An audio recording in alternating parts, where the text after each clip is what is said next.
Bueno, como ya Virginia y Paula me han presentado, yo soy Daniela y en esta oportunidad les presento el trabajo Los recursos vegetales y sus prácticas asociadas, el caso del sitio arqueológico Angostura 1, Río Negro, Argentina, en colaboración con Laura López y Ailén Cafaré.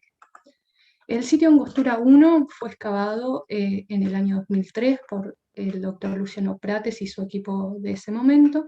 Se ubica en el Valle Medio de Río Negro, en la localidad de General Conesa, y producto de esas excavaciones se recuperaron materiales arqueológicos de dos componentes.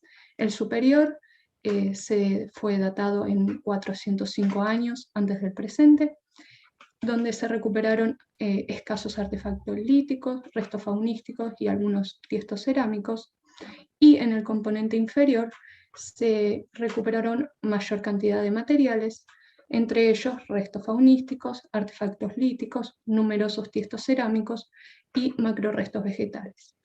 Fue datado en 938 años antes del presente. De esta forma, el sitio fue interpretado como una base residencial de actividades múltiples ocupada en al menos dos momentos diferentes del Holoceno tardío. En estudios posteriores realizados por la doctora Ailén Cafaré en los macrorestos vegetales del sitio, del componente inferior, se estableció la presencia de estructuras leñosas, incluidas fragmentos de cactácea y parénquima, también fragmentos de vainas de prosopis, afín a prosopis denudans y al pataco, y un endocarpo de Sarcophagus mistol. Los restos de prosopis corresponderían a fragmentos de vainas que habrían sido accidentalmente carbonizados mientras eran tostadas en cenizas calientes. Teniendo esto como marco, en este trabajo el objetivo general es examinar una muestra de tiestos cerámicos del sitio Angostura 1 con el fin de recuperar evidencias microbotánicas que permitan discutir la información sobre recolección y procesamiento de plantas generadas previamente. El objetivo específico es profundizar en el conocimiento de las prácticas post-colecta que involucran a los cuencos cerámicos del sitio. Y como expectativa arqueológica esperamos que los fitolitos y los granos de almidón recuperados correspondan a plantas representadas dentro del conjunto de carporrestos del sitio, las cuales pudieron haber sido sometidas a hervido y o decocción. Así, fue analizada una muestra de 15 tiestos cerámicos provenientes de esta trigrafía del componente inferior. El protocolo de análisis priorizó la conservación y no destrucción de los microrestos, prescindiendo del uso de líquidos pesados. Las muestras fueron obtenidas por raspado y montaje directo. Para el análisis se consideraron la bibliografía usualmente empleada, como los códigos internacionales de fitolitos y almidones, otras publicaciones referentes, también atlas anatómico y bibliografía sobre especies actuales para la determinación taxonómica. De esta forma, se analizaron un total de 30 muestras de tiestos cerámicos de las caras internas y externas y 4 muestras de sedimento control. Los microrestos fueron observados a microscopio biológico a 640 magnificaciones. Ya pasando a los resultados, para no extendernos mucho, en primer lugar, el sedimento control, mencionar que se identificaron silicofitolitos de células cortas, atribuibles principalmente a las 4 tribus de gramíneas que figuran en la tabla, con sus correspondientes morfotipos identificados. También se identificaron silicofitolitos de célula larga, ya sean aislados o formando placas multicelulares o espodogramas.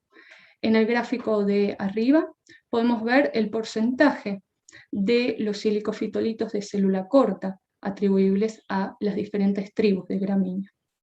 En este sentido, los resultados del sedimento control reflejan parte del ambiente circundante del sitio, el cual se caracteriza por formaciones de monte y pastizal, típico de los distritos fitogeográficos del monte austral y oriental.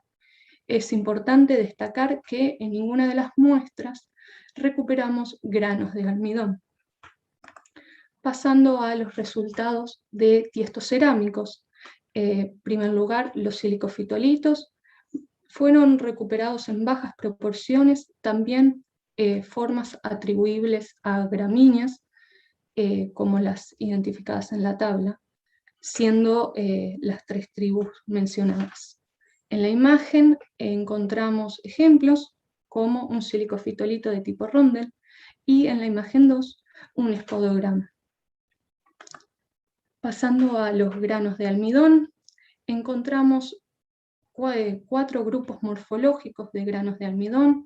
En este caso, el primer grupo lo componen almidones de tipo facetado, irregular, con hilo central puntiforme o filiforme, con brazos de la cruz de polarización quebrado, medidas entre 10 y 15 micras, afín a prosopis.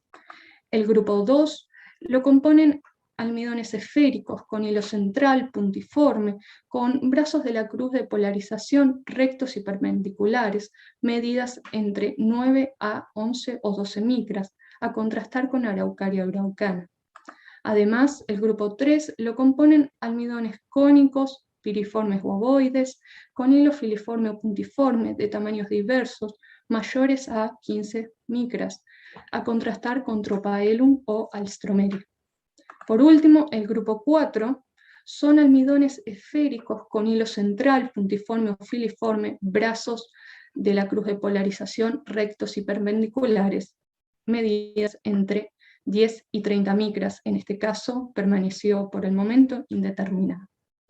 Así, es importante también mencionar que todos los granos de almidón presentaron alteraciones debido a algunas prácticas post-colecta. Entre ellas identificamos alteraciones del hilo por ahuecamiento, por ejemplo. También alteraciones en la birrefringencia, ya sea por disminución o pérdida. Alteraciones en la cruz de polarización, ya sean por brazos desdibujados, quebrados o ramificados. También daños en la superficie y en el contorno, ya sea con cavidades, también depresiones, entre otras. Por último, continuando mejor dicho, se encontraron conjuntos gelatinizados de almidones. En el inferior de esta imagen, espero que estén viendo el cursor, se ve cómo al polarizar esta gelatinización vemos una cruz de un almidón. También encontramos aperturas de contorno de los almidones, y por último, reabsorción de la parte central del grano. Así, para no extendernos, vamos a pasar a la discusión centrándonos en 3 puntos principales. El primero sería la expectativa arqueológica mencionada al inicio del trabajo, que refiere en este caso a que en las muestras analizadas recuperamos granos de almidón afines a prosopis, donde todos ellos presentaron alteraciones coherentes con el tostado de las vainas, como es el caso de las alteraciones del hilo. También presentaron buena birrefringencia en todos los casos, como se observan en las imágenes, por lo que estaríamos descartando el hervido de las vainas. De esta forma podríamos plantear una posible recolección de las vainas de prosopi en las cercanías del sitio y su ingreso a Angostura 1, con el fin de, en primera instancia, como se vio en los trabajos de macrorestos, el tostado de las vainas, para una posterior preparación de harina o de una bebida no fermentada similar a la actual añapa. El punto 2 de la discusión habla de las prácticas postcolecta identificadas en Angostura 1. Aquí mencionar que, de acuerdo a los trabajos de Guan y colaboradores, la presencia de la degradación de las superficies de granos de almidón del tipo de puntiaduras, como las que vemos en las imágenes, y de concavidades en combinación con ahuecamientos de hilo, que llegan hasta la degradación de la porción central de los granos, tal como los que observamos en las figuras que señalo, que corresponden a almidones del grupo 2, a contrastar con Araucaria araucana, son compatibles con daños producidos por la fermentación. En este caso, si bien falta trabajo con materiales comparativos para confirmar la identificación taxonómica, consideramos que existen dos elementos que sustentan la hipótesis de que en Angostura 1 se podría haber fermentado Araucaria araucana. Y estos son, el primero, las características morfológicas afines. En un trabajo reciente, Ciapagna y colaboradoras mencionan las especies vegetales más frecuentes de recuperar en los residuos de tiestos cerámicos en Patagonia. De todos estos taxones identificados, la Araucaria araucana son los que se asemejan más a los recuperados aquí en Angostura. Y el otro punto importante para apoyar esta hipótesis es la evidencia de fermentación. Es conocido desde trabajos de fuentes etnohistóricas, etnográficas y etnobotánicas, la gran importancia del pehuen para las comunidades mapuche-pehuenches, y entre las preparaciones que relacionan con el piñón de Araucaria se encuentra el mudai, que es una bebida hecha a base de fermentación.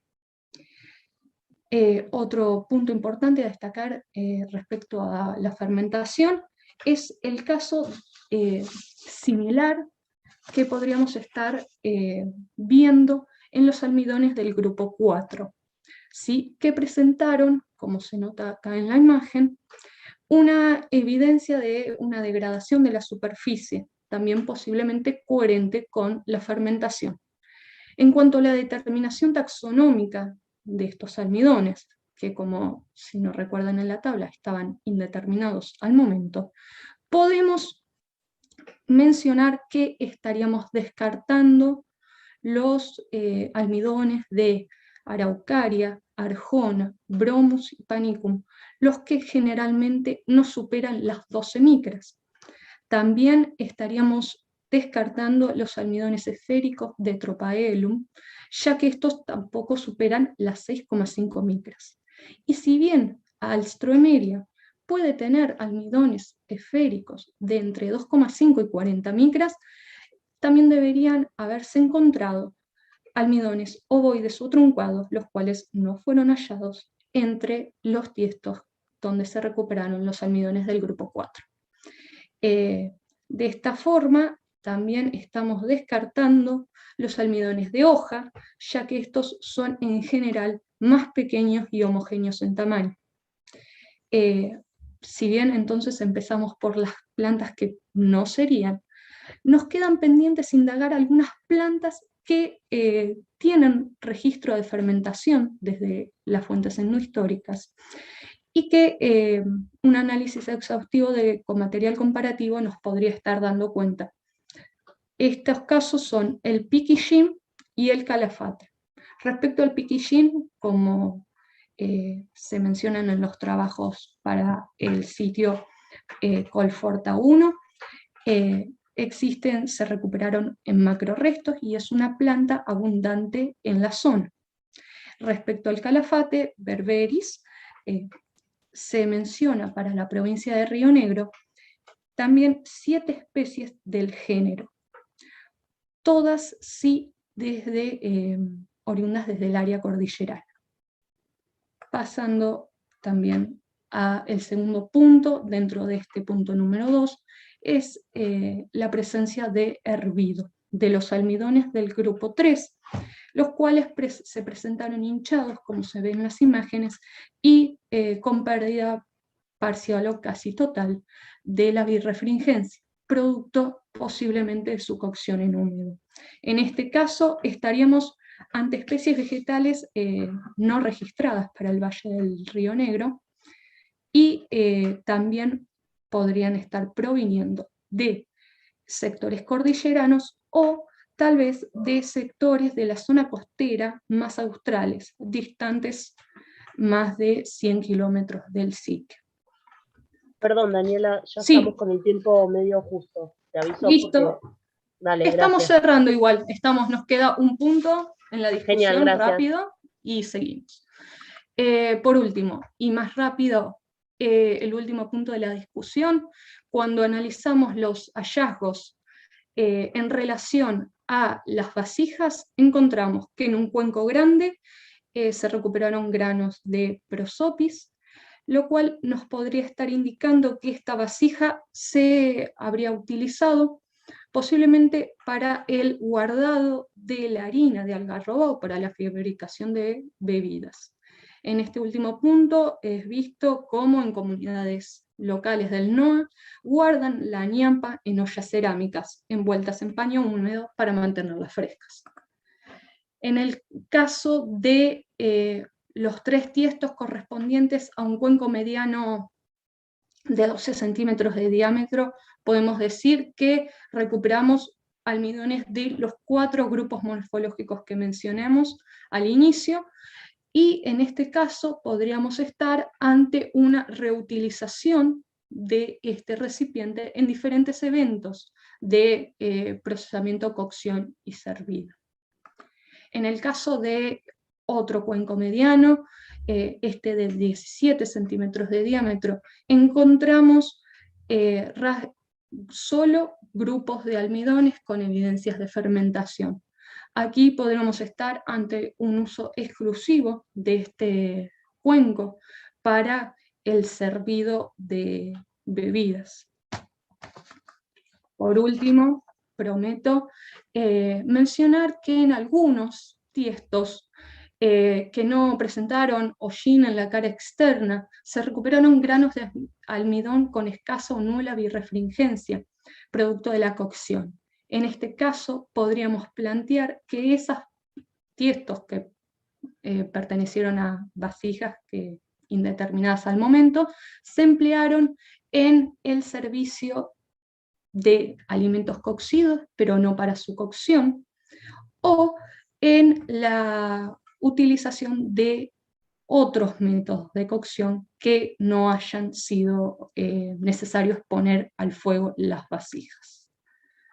Cierro con esto, mencionar que la información aquí presentada complementa los datos existentes para el sitio sobre el consumo y el procesamiento de plantas locales, como el prosopis, y amplía el registro de plantas consumidas para el área de estudio, sumando además evidencia de conocimiento sobre diferentes prácticas post-colecta.